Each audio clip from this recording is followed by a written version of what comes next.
You, like I mentioned with SpaceX, you give a lot of people hope, and a lot of people look up to you. Millions of people look up to you. If we think about young people in high school, maybe in college, what advice would you give to them about if they want to try to do something big in this world, they want to really have a big positive impact? What advice would you give them about their career, maybe about life in general? Try to be useful. Um, do things that are useful to your fellow human beings, to the world. It's very hard to be useful. Are you contributing more than you consume? Like, can you try to have a positive net contribution to society? I think that's the thing to aim for.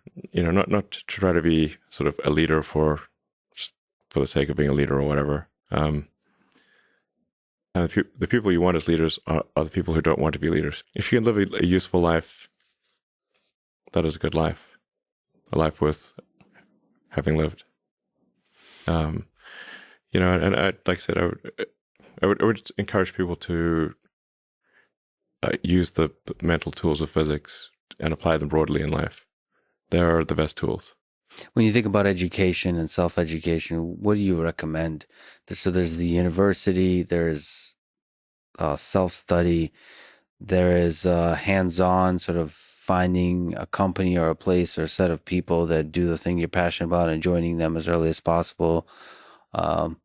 There's taking a road trip across Europe for a few years and writing some poetry. Which trajectory do you suggest?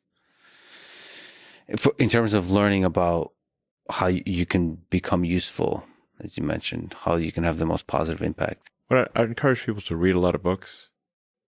Just read, basically try to ingest as much information as you can, and try to also just develop a good general knowledge. So you at least have like a rough lay of the land of the knowledge landscape. Try to learn a little bit about a lot of things. Because you might not know what you're really interested in. How would you know what you're really interested in if you at least aren't like doing a peripheral exploration of broadly of the knowledge landscape? And talk to people from different walks of life and different industries and professions and skills and occupations. Like just try learn as much as possible. Man's search for meaning.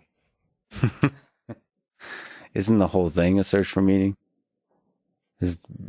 Yeah, what's the meaning of life and all, But just generally, like I said, I would encourage people to read broadly in many different subject areas, and then try to find something where there's an overlap of your talents and what you're interested in. So people may be good at something, or they may have skill at a particular thing, but they don't like doing it. Mm-hmm.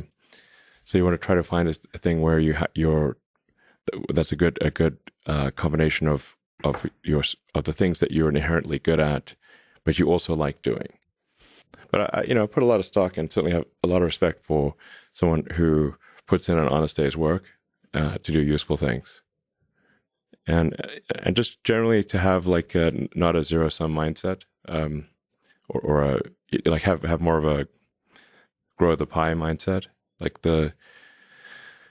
if you sort of say like when we see people like perhaps including some very smart people kind of taking an attitude of like doing things that seem like morally questionable, it's often because they have at a base sort of axiomatic level a zero sum mindset, and they, without realizing it, they don't realize they have a zero sum mindset, or at least they don't realize it consciously.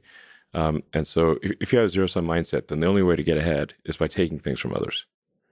If it's like if the pie is fixed, then the only way to have more pie is to take someone else's pie. But this is false. Like obviously the pie has grown dramatically over time, the economic pie. So in reality, you can have a lot of pie.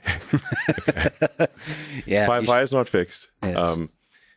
So you really want to make sure you're not operating without realizing it from a zero sum mindset, where the only way to get ahead is to take things from others. Then that's going to result in you trying to take things from others, which is not not good. It's much better to work on adding to the economic pie. Maybe, so I think there's like a fair number of people in finance that do have a bit of a zero sum mindset.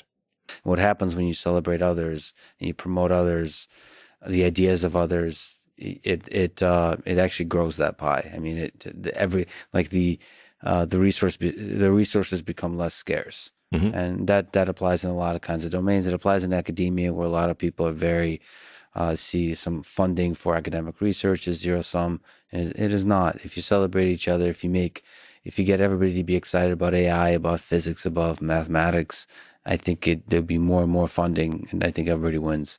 Yeah, that applies, I think, broadly. Yeah, exactly.